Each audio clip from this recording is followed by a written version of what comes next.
Welcome to Navajo County Connection. I'm Dawnafe Whitesinger, County Supervisor for District 5. Today I have Paige Peterson joining me from the county. It's September and it sounds like everybody's kids are back to school and we're looking forward to fall festivities. Today we have a riveting conversation of budget, and the county budget, and how that impacts you as community members who live within the county, and more specifically about legislation and how that impacts our county coffers and budget. So we'll go ahead and just jump right in. We have a PowerPoint to share, and so today's format is going to be a little different, and we're hoping that it looks like a conversation. Paige has spent a great deal of time invested in ensuring that all of the departments of the county has spent a lot of time looking at the budget, paying attention to our dollars, and really seeing where our dollars are going and what our future is going to look like, making future projections based on state decision making. So if you look at this particular slide, it gives an idea that counties have been established for over about 150 years. We haven't really changed what counties look like and how they operate, and how the state has made particular mandates for counties to provide services. And so those are some of the things that we have seen that kind of change. I guess an archaic process really hasn't changed and impacts our county every day.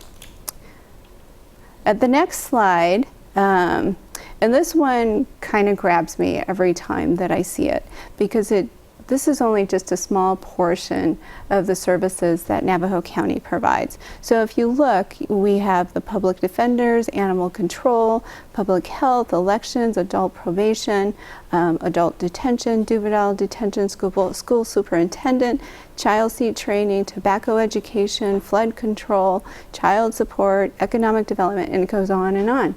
And those are a lot of services that the county is responsible in providing those services. Right, and the state mandates us to do those, and we don't get to pick and choose. We are governed by the state, and we have to do what they mandate us to do. And before we did this process, I didn't really know the extent of the services that the county provides, and to get a small glimpse really is an eye-opener in a sense. And so when we look at our county and what we're responsible for, and what community members get from the support from the counties, you can see that we're an important part of the process of governing and supporting communities. Right, and we probably do impact our citizens really on a daily basis, even though they might not realize that, but we are out in the community every day providing services. Yes, that's a very good point. We are impacting them every day. I am having just a difficult time. We'll go with the flow here. Going on to the next slide, but I'll have Paige talk to you a little bit about this, and this is the tax property rate. Yeah, Navajo County's primary property tax rate for fiscal year 2016 is 84 cents. We are the fourth lowest out of all the 15 counties in the state. We have the fourth lowest primary property tax rate, but we are still required to provide the same services that the rest of the counties provide. We just don't receive as much funding to do that. And our tax levy limit was set in 1980, and that's in the Constitution, and a lot of things have changed since 1980. Just the cost of doing business is increased significantly since 1980. And if you look at Pima, Gila, and Pinal County, they're all $4 and above. And so when you compare that to our 84 cents, that's a huge difference. And not only that, but our assessed valuations in Navajo County are significantly lower than some of the other counties in the state. So when you put those two together, the low assessed valuations with a very low primary property tax rate, it's not a lot that we bring in from property taxes, but still have to provide the same services, public safety, county attorney, just all those things that were mentioned on the previous slide. And it has a huge impact on the way that we prioritize services. And maybe not the types of services, because one of the things, Navajo County prides itself in providing quality services. But when we talk about the budget impact and prioritization for the future, this certainly has a huge impact when we talk about 84 cents and the viability of us being able to continue those types of services through the future, especially with inflation. Just the cost of services continues to increase, and we know that through just our housing expenses. Buying a loaf of bread and going to get some milk, certainly the price has increased, and we know that for eggs recently. Yes, so, definitely. Yeah, and our philosophy really is we don't think our citizens deserve any less of the services than, say, Maricopa or Pima or Pinal can provide.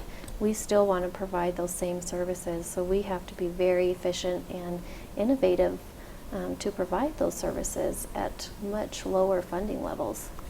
I completely agree. I think, I've been fortunate to sit in those conversations where we're talking about the quality of services and ensuring that those services are not being hindered by the decrease of dollars that were being, coming to us. Mm-hmm. When we look at the next, we won't spend a lot of time specific on all of these slides, but just to give you an overview, property tax per resident. Yeah, in Navajo County, we collect $107 per year per resident in Navajo County. And if you compare that to, say, Pima County, they collect $444 per resident in their county. So once again, that just highlights the big discrepancies from some of the other counties compared to Navajo County. That's very true, and it's very visible on this slide. And you can see that Navajo County, along with our neighbor Apache County, are dealing with limited resources. Definitely. Well, let's look at this particular slide. It's titled, How Did We Get to This Point? When we talk about the back history of the type of, resources that we had available and where we are now. Yeah, so if you look back in fiscal year 2008, the red line is our revenue line, and you can see that line is below our expense line. And in that year, we had to use our fund balance or our reserves in order to make ends meet. That was when the recession hit, and we had to spend down our reserves. That was also in fiscal year 2009. That was the first reduction in force that we did. We did have a total of 3 RIFs. We reduced 60 positions. To this date, we still have not filled those positions. Those do remain vacant. In 2008, our employees took a 2.5% pay cut in order to help balance the budget. And I think the biggest problem we face now is the state continues to not address their structured deficit, and they continue to pass expenses on to counties. We wouldn't be in the situation we're in right now if the state would stop passing on costs for state programs onto the counties. And I think one of the things as well is, when we talk about the state passing on those services to the counties, that the revenue resources specific to those regulations are not provided. So that becomes a limitation on the types of services that we have or the dollars that we have available. And so we certainly see that impact, and we continue to see that impact over time. And we hope, with discussions with lawmakers and state decision makers, that our budgets will look different in the future, but we have to be savvy in thinking about how do we protect what we already have, and how do we invest that, ensuring that we're providing the best services to the people who live in Navajo County. Right. We have this particular slide at the cliff's edge. Do you want to talk a little bit about this? Sure. Our property tax revenue, we are forecasting the commercial values. They will continue to decline, and that is due to some of the state's decisions. Our resident primary property tax, we are only forecasting what we bring in for new construction. At this point, we're not anticipating the assessed valuations to increase. Our county sales tax, we do collect a 1/2 cent sales tax. For the current year, we're only projecting a 1% increase, and for future years as well, because when we look at the history, we're just not getting any better. And last year we did have a 1% growth year over year, but the last 3 months of fiscal year 15 were actually down 5.25%. So we have to be very conservative in our forecast, because when you look at the history is telling us we need to be conservative with those numbers. We're also projecting a 1% increase on state shared sales tax, and that's also based on the prior year. We're just not seeing a lot of growth. And part of the state shared formula, they factor in assessed valuations, and since our assessed valuations dropped to another tier this fiscal year, that dropped our part of the state shared revenue as well. So really it was a double whammy. Yes. And we continue to hear the same conversation. I think throughout this conversation you'll hear the same rhetoric as far as the resources are limited. We're given mandates to provide particular services, and sometimes we feel like our hands are tied behind our back in a sense of how do we efficiently do that, but we also want to provide other services that maybe the county isn't providing, and that's almost looking into the future, you know. Right. So.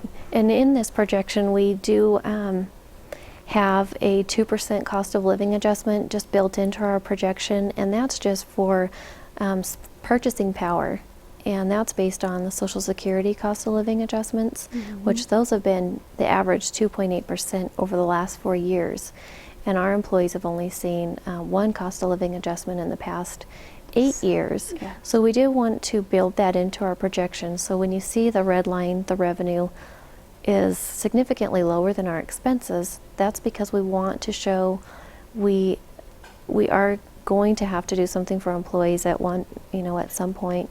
Our employee-related expenses are increasing, $291,000 just this year alone in public safety retirement.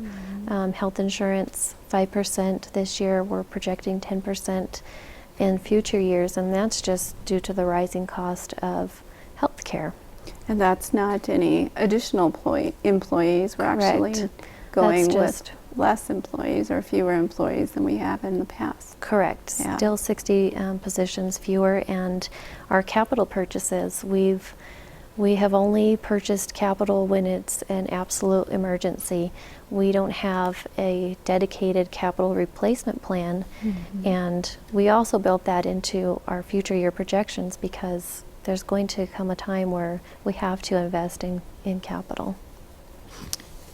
And those are just some of the, gives you a picture of what the county looks like and how we've kind of we've got to this point of being fiscally conservative, but also being very conscientious of every penny that comes to the county. Definitely. Not only conserving those dollars, but I think that we're talking about the projection of 5 years down the road. What is that going to look like a year, 2, 3 years down the road? And being responsible, ensuring that we, I can't say that enough, making sure that we're providing the correct services in a quality way. Right, and the state has given us a tool, the flexibility language, which allows us to basically dip into our secondary taxing districts. And that's not something that we take lightly because we know those tax dollars are meant for other purposes. But basically the state has told us, go ahead and dip into those secondary districts to pay for the state services we're making you pay for. Yes, for the general fund. And that's one of the conversations that we continually have is advocators for the county, when we talk to state lawmakers about what is important. And one of those things is continuing the flexibility language. Certainly we don't want that to be the way that we continue to govern, but in order for us to have the capacity to function, we want state lawmakers to continue to support the flexibility language, but it's an annual conversation. Right. So that kind of gives an idea that it's not fixed. You know, we have to go back and have this conversation, but there aren't any solutions outside of the flexibility language right now. Right, and it's very hard to manage with the flexibility language basically up in the air every year. So we do need consistency, and we're hoping the state will partner with us and provide us that consistency. Yes. So we'll go ahead and move on to elections, which I think is an important component in talking about, well, there's a deficit in dollars, or maybe not a deficit of dollars, but we're trying to think about how do we support our community's efforts to cast their ballot, but what are some of those challenges that are in the background? Yeah, right now our elections equipment is dead. It is not functioning. The server is broke, and the vendor that we originally went through 10 years ago is no longer in business. So we can't reach out to this vendor and say, we need a new server, because quite frankly, it doesn't exist. Right. And we need new elections equipment, or we could be hand counting ballots. And last year we counted 370,000 ballots, and we don't have the resources to hand count ballots. And this, to replace the equipment, it would take $400,000, which equates to about 1% of our budget, which is a huge chunk of our budget. But it's definitely a real issue, and something we're going to have to address very soon. And this is one of the things that are at the forefront of conversation, so we can prepare for the upcoming elections. The other area that certainly we spend lots of resources is public safety. And so we'll talk a little bit about that. If you look at Navajo County, there are roughly about 107,000 residents. And so what does that equate to as far as us providing adequate services for the 107,000 people who live in the parts of Navajo County? We have 58 sworn law enforcement officers. 55 of those positions are currently filled. The average patrol mileage every week is 750 miles. Our county is 10,000 square miles, so that is a lot of ground to cover for our deputies. They put a lot of mileage on their vehicles, and when you look at our population and compare that to the national average, we only have half the number of deputies compared to the national average. So we could see how the budget affects public safety as well, and not only the amount of deputies who are serving our community, but the resources that they have available to them. So if we talk about 750 miles a day, what does that equate to over a year? And so when we talk about their patrol cars and ensuring that we have updated resources, sometimes those things become a challenge in trying to prioritize the needs of the Sheriff's Department, ensuring that they have the proper equipment with the dollars that they have available to them. Definitely, and the average mileage on our patrol vehicles now is about 130,000 miles. And for a car that you and I might drive, that's not that many miles, but patrol miles are hard miles. They have to respond quicker. They drive more aggressively than, just the normal person would. And so that's a lot of miles on a patrol vehicle. And how we replace our patrol vehicles now is we rely on grants. And the sheriff has been able to obtain some grants, and the deal the county has made with him is the county will provide a match. If he can get a grant for 3 vehicles, the county will match that. So we have made some improvements, but those cars get so many miles that we have to keep up on it.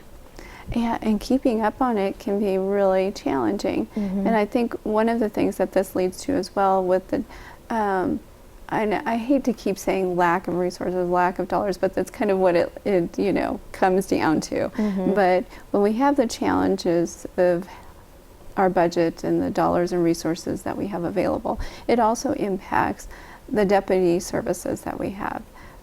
So we might have deputies who come through, and our salaries might not be as competitive as other areas. Correct. And last year we saw a turnover rate in the sheriff's office of 19%, and it's because they can go to the valley and make considerably more money. Same with our detention officers. The turnover rate there was 53%. That's because Department of Corrections pays quite a bit more than the county does. So we train them, and they go work somewhere else. Yeah, and it's very difficult to compete with that kind of salary. And certainly we want the people who work for us to feel like we're invested in them. And we do provide professional support and growth opportunities, but oftentimes the salary is what it comes down to. Yeah, it does a lot of times. Yeah. And this is, Paige talked a little bit about this, the aging public safety fleet.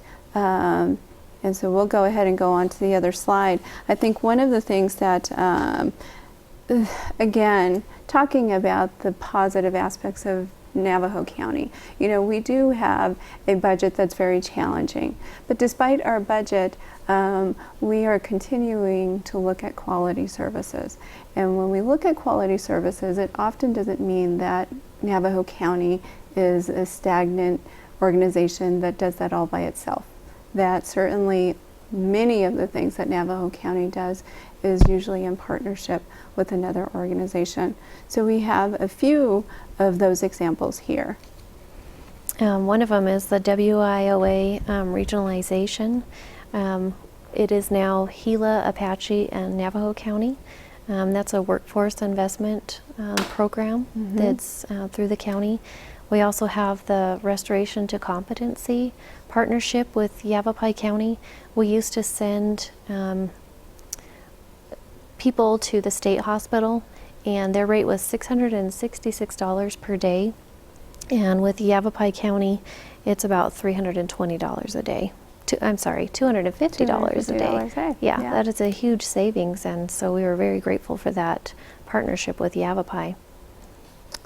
And then when we look at jail-based residential treatment program, this is a new program that the sheriff and other parts of the jail are looking at and providing, and ensuring that the inmates who are there might need services are provided quality services. And I think that's important for us to look at, not only in providing services to those that are there, but the families that are impacted by family members who might be incarcerated. So I always appreciate the conversations that Navajo County has when sitting at a table and building partnership, that there's always an invested interest in ensuring that we're looking at the best interests of the people that we serve and public safety. So, and this speaks to those components and ensuring that partnership is really, that we reflect that partnership is very valuable to us and to the community. Oh, definitely. And hopefully it prevents some reoffenders. This program could really save some lives and allow these people to live a normal life, and then they don't come back to us, which is what we hope happens. Yes. So we look at the county cash flow.